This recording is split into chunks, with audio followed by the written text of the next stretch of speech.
My mother sent me a text at 7:15 on a Tuesday morning that read, "Don't call or come over anymore. We're done with you. This family has had enough." No explanation. No context.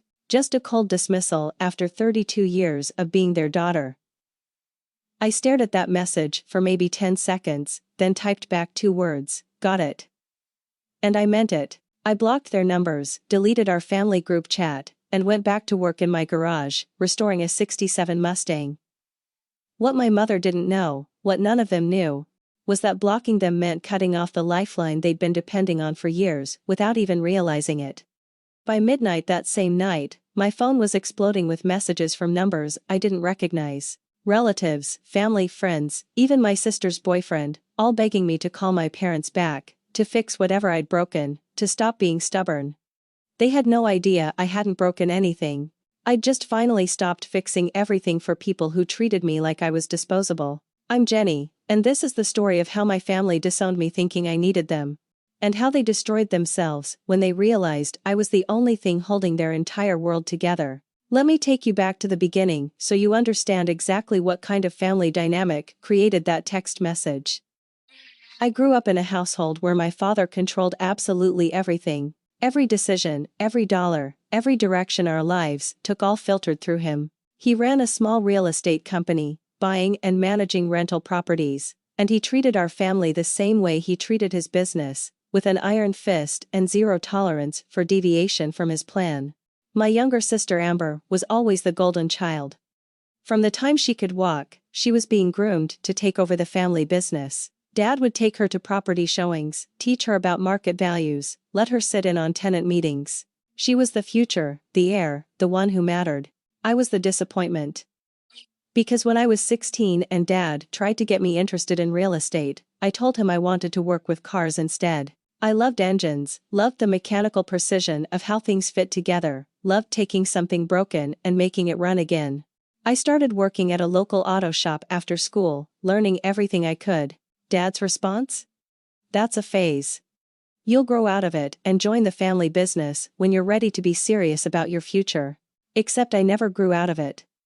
I went to technical school instead of business college. I became a certified mechanic specializing in classic car restoration, and when I was 25, I opened my own garage with money I'd saved and a small business loan I qualified for on my own. My family's reaction was predictable. Dad said I was wasting my potential. Mom said I was being selfish, choosing grease and engines over family legacy. Amber didn't say much, but the smugness in her expression said everything. I'd removed myself from competition for Dad's approval, making her path even clearer. But here's the thing, they all seemed to forget, running a successful auto restoration business meant I had skills they needed. When their rental properties needed work, when appliances broke, when their personal vehicles had issues, who did they call? Me. And I always helped. Because despite their dismissal of my career, despite their constant implications that I was the family screw-up, they were still my family, so I fixed their problems. When Dad's company truck broke down 3 years ago, I spent an entire weekend rebuilding the transmission. Charged him parts only, no labor. When Mom's car needed extensive bodywork after a minor accident, I did it for free.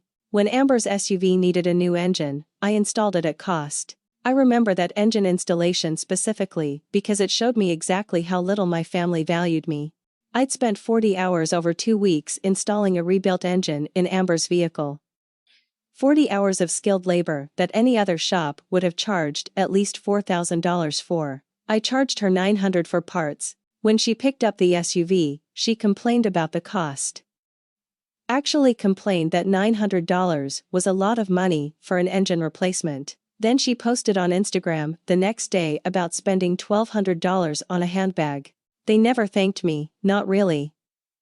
It was always, "Well, you're good at this stuff, or at least your hobby is useful for something." Like my entire career was just a convenient resource for them to exploit. The financial exploitation was worse. Starting about 5 years ago, Dad's real estate business started having problems. The market shifted, some properties weren't renting as easily, maintenance costs were adding up. And suddenly, I was getting calls asking for loans. First it was $3,000 to cover property taxes on one of the rentals. Dad promised to pay me back in 60 days. That was 5 years ago. I never saw that money again. Then it was $5,000 for emergency repairs on a building's roof. Just temporary, until the next tenant moves in and we get first month's rent. The tenant moved in, the rent went to other expenses. I was never repaid. Then Amber had this brilliant idea to expand into commercial real estate, which failed spectacularly within 8 months. Who did they come to when she needed money to close out the failed venture and avoid legal issues? Me. Another $4,000 I'd never see again. The pattern was always the same. They'd call in a panic, frame it as an emergency that only I could solve, promise repayment soon, and then never mention the money again. If I brought it up, I was being petty, or not understanding family priorities. Over 5 years, I'd given my family over $30,000 in loans that were never repaid. Money that came from my business, my hard work, my success in the career they'd always dismissed as a hobby. I never pushed them to pay me back, because they were family, because I believed that's what family did, helped each other. I didn't realize I was the only one doing the helping. There were smaller ways they exploited me too. Ways I didn't even recognize as exploitation until much later. Dad would borrow tools from my garage and never return them. I'd have to drive to his properties to retrieve my own equipment. Mom would ask me to pick up supplies for her projects and then never reimburse me for the purchases. Amber would drop her car off for oil changes or tire rotations and then disappear for days, leaving her vehicle taking up space in my shop. Each individual instance seemed minor, but they accumulated into a pattern of my family treating me like their personal servant. And because I kept accepting it, they kept escalating. About 8 months ago, something shifted. My cousin Derek, who did accounting work for Dad's company, called me sounding uncomfortable. "Jenny, I need to tell you something, but you can't let anyone know it came from me." "What's going on?" "It's about Amber and your dad's business.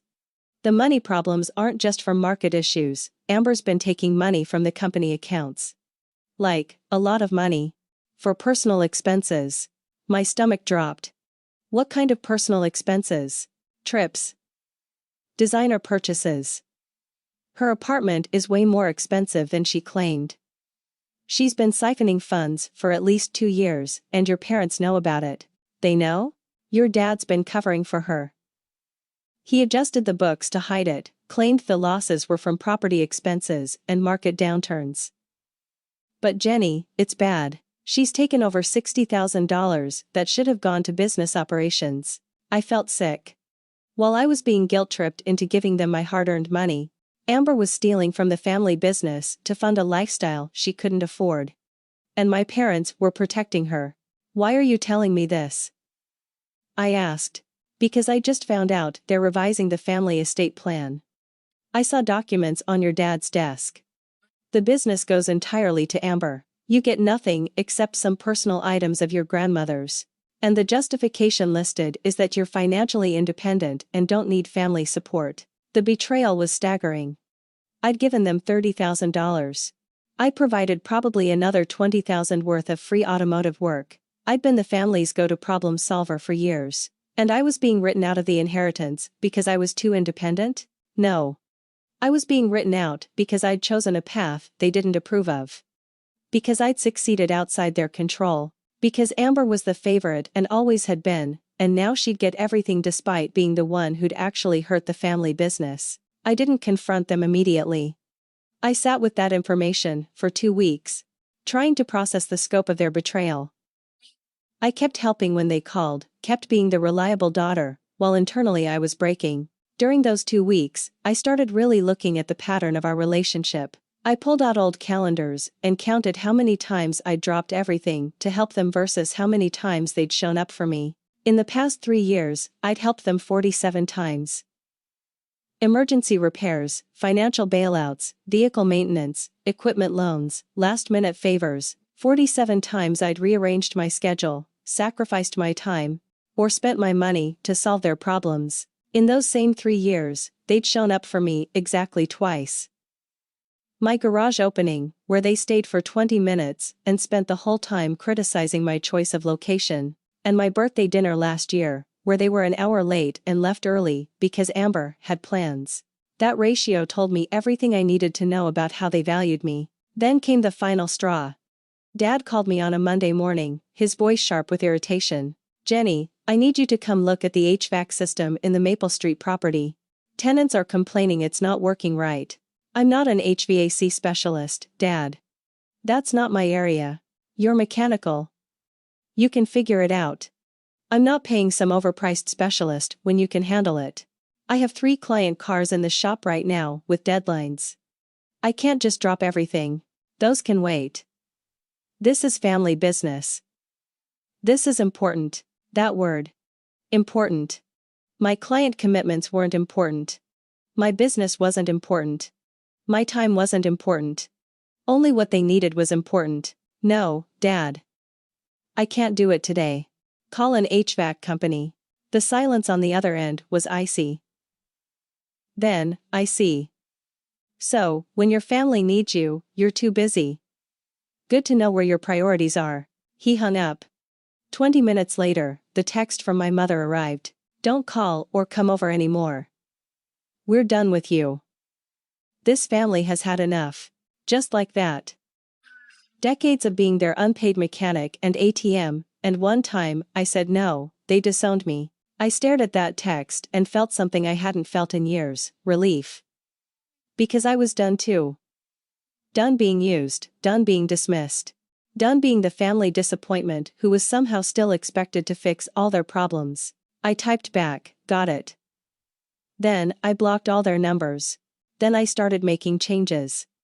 I went through my business records and identified every piece of equipment my father's company had been borrowing from my garage: industrial tools, diagnostic equipment, even a vehicle lift they'd been using for over a year. I sent a professional email to the business address informing them all equipment needed to be returned within 72 hours or I'd charge full rental fees retroactively. The list was longer than I'd realized. A commercial-grade air compressor they'd borrowed 8 months ago, a full set of diagnostic scanners, heavy-duty jacks, welding equipment, paint sprayers they'd used for property renovations. When I calculated the rental value of everything they'd borrowed over the past 2 years, it came to over $15,000. I called the auto parts suppliers I'd been getting family discounts for them through my business accounts, canceled all their access to my wholesale pricing. I contacted the 3 rental properties where I'd been doing ongoing maintenance at drastically reduced rates.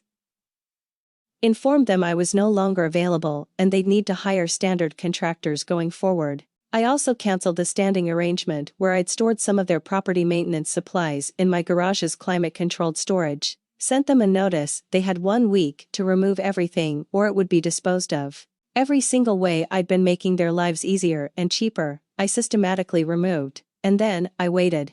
The fallout started that same evening. My uncle called from a number I didn't have blocked. "Jenny, what the hell is going on? Your mother is hysterical. She texted me this morning that they're done with me. So I'm respecting that boundary. She didn't mean it like that. You know how she gets when she's upset. Then she shouldn't have sent it." I took her at her word. More calls came throughout the evening. My aunt, my cousin, family, friends, all with the same message: I was being too sensitive, I should call my parents back, I should work this out, I should be the bigger person. Nobody asked what had led to that text. Nobody questioned why my mother would send such a message. It was just assumed I needed to fix it, like I'd always fixed everything. By midnight, my phone had over 40 missed calls, and God knows how many text messages. I turned it on silent and went to bed. The next morning, Derek called using a number I didn't recognize. "Jenny, it's Derek. Don't hang up. I need to tell you what's happening." "What now?" "Your dad just realized you pulled all the equipment from the business, and that you canceled the parts discounts.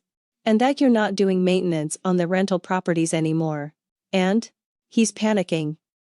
3 of those rental properties have active renovation projects that were depending on equipment you'd loaned them. The Maple Street property needs an inspection this week that was banking on repairs you usually handle. And Amber just got hit with a huge parts bill at full retail price for her vehicle because your discount is gone. Sounds like they'll need to solve those problems themselves. Jenny, it's bigger than that. Without your equipment and services, some of these projects are going to fail inspection, which means tenants could break leases. which means income loss. Your dad's finances are way shakier than anyone realized. This could actually hurt him badly. Then, maybe he shouldn't have told Mom to send that text. There's more, Derek continued. The storage unit you were providing? They had about $5,000 worth of supplies in there, specialized materials they'd bought in bulk. They're scrambling to find somewhere to move it all. They have 6 more days. And the vehicle lift? They were in the middle of repairing the undercarriage on one of the company trucks.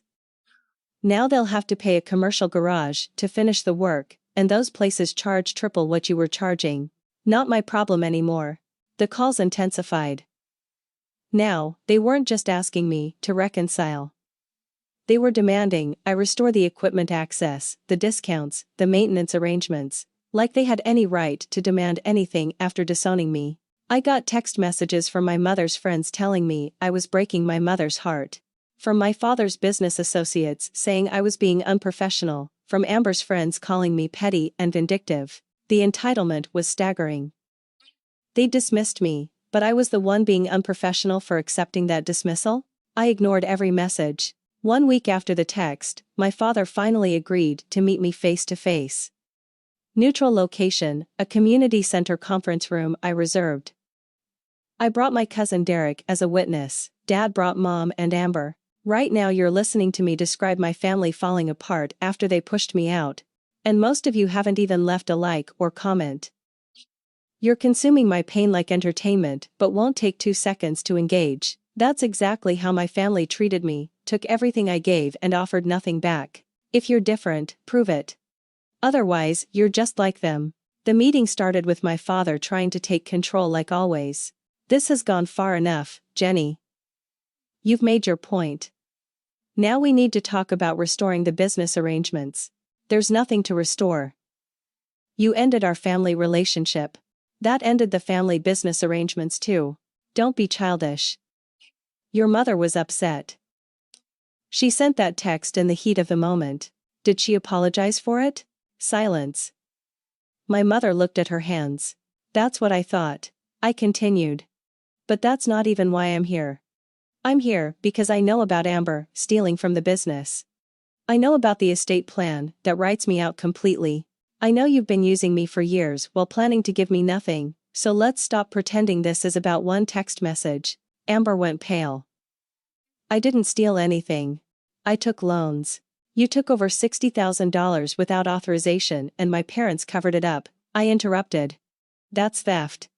And while you were stealing, I was being guilted into giving actual loans I was never repaid for. My father's face turned red. How dare you accuse your sister? I have documentation. Derek gave me copies of the financial records. I could report this to the authorities if I wanted to. Bank fraud, embezzlement, falsifying business records, those are serious crimes. The room went silent. But I'm not going to, I continued. Because I don't want anything from this family anymore, not money, not inheritance, not reconciliation. I just want you to understand that I'm done being your unpaid labor force while you treat me like I'm worthless. My mother finally spoke. We never said you were worthless. You didn't have to say it. You showed it. Every time you dismissed my career, every time you asked for help but never offered thanks. Every time you took my money and gave it to Amber. Every time you made me feel like I was lucky to be included in a family that clearly didn't value me. I pulled out a folder I'd prepared. I documented everything. Every loan I gave you that was never repaid. Every service I provided for free or at cost. Every piece of equipment you borrowed and never returned. The total value over 5 years? $73,000. That's what I subsidized your business with while you wrote me out of the inheritance because I was too independent. I slid the folder across the table. This is what you're really worth to me. A detailed accounting of how you exploited your daughter while favoring the one who was literally stealing from you. My father opened the folder, saw the spreadsheets, the receipts, the itemized lists. His expression shifted from anger to something that might have been shame. I don't want this money back, I said. Consider it the cost of learning who you really are. But I want you to look at those numbers and understand what you threw away when you sent that text. You didn't just lose a daughter. You lost the person who was propping up your entire operation. I stood up. The equipment needs to be returned by end of business tomorrow, or I start charging rental fees. The discount accounts are permanently closed, and I'm never doing free or reduced price work for any of you again. You wanted to be done with me? Congratulations. Amber finally found her voice. You can't do this. We're family. No. You're people I happen to share DNA with. Family doesn't discard people via text message. Family doesn't steal and lie and exploit. You're strangers who hurt me, and I'm done letting you. I walked out. Behind me, I heard my mother crying and my father shouting, but I didn't stop. Derek followed me out, and once we were in the parking lot, he said something that stuck with me. I'm proud of you. That took guts. It shouldn't have, I replied. Standing up to people who hurt you should be easy. The fact that it's hard shows how damaged the relationship was. The consequences unfolded over the next several months. Without my equipment and services, my father's renovation projects failed inspection. 2 tenants broke their leases due to unsafe conditions. The income loss pushed the business into serious financial trouble, but it went deeper than just the immediate projects. The rental properties I'd been maintaining started showing their age. Things I'd been fixing quietly for years started breaking down. Plumbing issues, electrical problems, structural concerns. Without my constant low-cost maintenance, the true state of the properties became visible. One property failed a city inspection so badly it was condemned until major repairs were completed. That cost my father over $20,000 in emergency work and lost rental income. Another property had a heating system failure in winter that I would have normally fixed for parts cost. Instead, they had to pay emergency rates for a contractor. The repair bill was $3,500. Tenants threatened to sue for breach of habitability. The estate plan became irrelevant when Dad had to sell 2 properties just to stay afloat. The business Amber was supposed to inherit was crumbling because the free labor and resources I'd been providing were suddenly gone. Amber's theft was eventually exposed when a bank auditor found irregularities during a loan application review. She faced legal consequences. I had nothing to do with her own actions finally caught up with her. She ended up with a criminal record and a restitution order. Her social media influencer dreams died when brands found out about her fraud conviction. My parents' reputation in the local real estate community took a hit. People talked. People knew they'd pushed out their daughter who'd been propping up their failing business. Professional relationships soured. Other contractors they approached quoted higher prices, knowing the family was desperate. And me? My auto restoration garage thrived. Word spread about my work, and I started getting clients from 3 states away wanting me to restore their classic cars. I hired 2 employees. I expanded into a bigger facility. I built the successful business they'd always claimed was just a hobby. I made a chosen family from my friends, my clients, my community, people who valued my skills and my presence, who didn't see me as a resource to exploit. One of my clients, a retired veteran who'd brought me his father's old Corvette to restore, became like a father figure to me.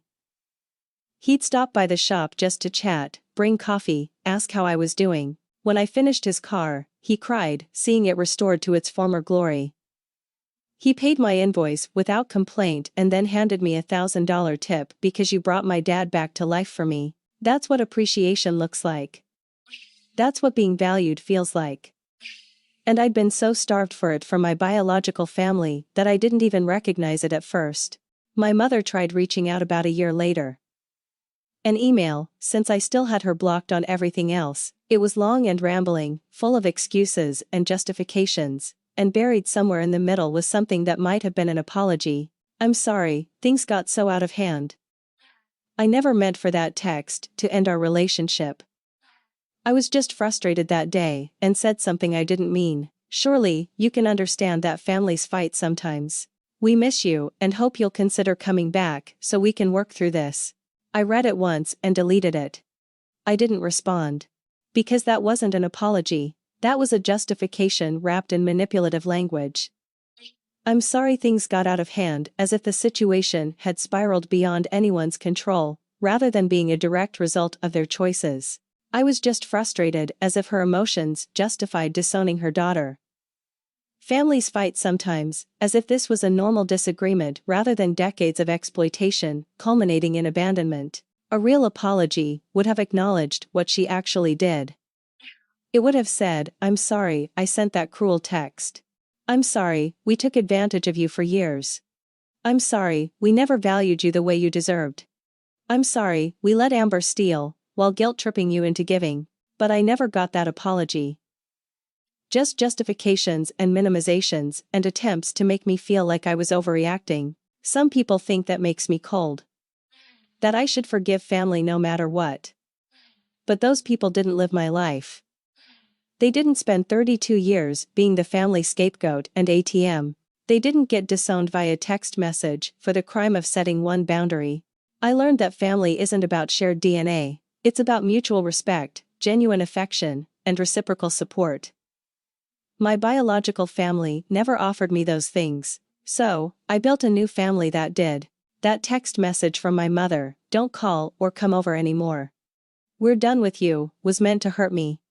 It was meant to put me in my place, to remind me that I needed them. Instead, it freed me. It gave me permission to stop carrying people who saw me as a burden. It allowed me to finally put myself first. The panic that followed when they realized they'd cut off their own lifeline? That wasn't my problem to solve. For the first time in my life, their problems weren't my problems. And that felt incredible. I don't regret blocking them. I don't regret pulling my support from the business. I don't regret walking away from people who valued me only for what I could provide. Some bridges need to burn.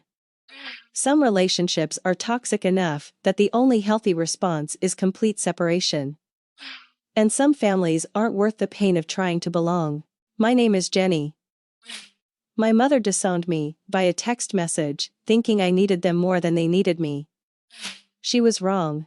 And by the time they realized their mistake, I was already gone, not because they pushed me away, but because I finally stopped trying to earn the love of people who were never going to give it. That "got it," I texted back wasn't defeat. It was freedom. And I've never looked back. The family business they were so proud of? The one they were grooming Amber to inherit? It barely exists now. They downsized to almost nothing, just managing a couple of properties and scraping by. My garage? It's thriving. I recently restored a rare 1969 Camaro that got featured in a collector's magazine. I have a 6-month wait list. I make more money than my father ever did in real estate, and I did it all without them. Without their approval, their support, or their belief in me. I did it despite them, because they never thought I could. That's the ultimate revenge, isn't it? Not hurting them back, but succeeding so completely that their opinions become irrelevant. Not needing them when they desperately needed me. Sometimes late at night I wonder if things could have been different. If they'd valued me from the beginning, if they'd treated my career with respect, if they'd appreciated what I contributed instead of just expecting more. But then, I remember that text. "We're done with you." And I remember that they made their choice. They drew the line. They ended the relationship. I just had the audacity to agree with them. And apparently, that's the one thing they never expected. People ask if I miss them. Honestly? I miss the family I wished I had. I miss the parents who would have been proud of my success. I miss the sister who could have been a friend instead of a rival. But I don't miss the actual people who filled those roles in my life. They caused more pain than joy, more stress than support. What I have now is better. Friends who show up for me, clients who respect my work. A business I built with my own hands. A life free from people who made me feel small. That's worth more than any inheritance, worth more than any family approval, worth more than any relationship built on obligation instead of genuine affection. My mother's text said they were done with me. What she didn't realize was that I'd been emotionally done with them for years. I'd just been too conditioned to people please and too hopeful they'd change to actually leave. That text gave me permission to do what I should have done years earlier, walk away from people who hurt me. So, thank you, Mom, for that text. Thank you for finally saying out loud what your actions had been communicating for years. Thank you for giving me the push I needed to stop wasting my time on people who didn't deserve it. I'm happier now than I've ever been. I wake up every day excited about my work. Surrounded by people who genuinely care about me, living a life I'm proud of. And you're stuck with the consequences of pushing away the daughter who was holding everything together. Enjoy that legacy you were so proud of. The one that's crumbling because you couldn't see value in someone who didn't fit your narrow vision of success. I'm Jenny.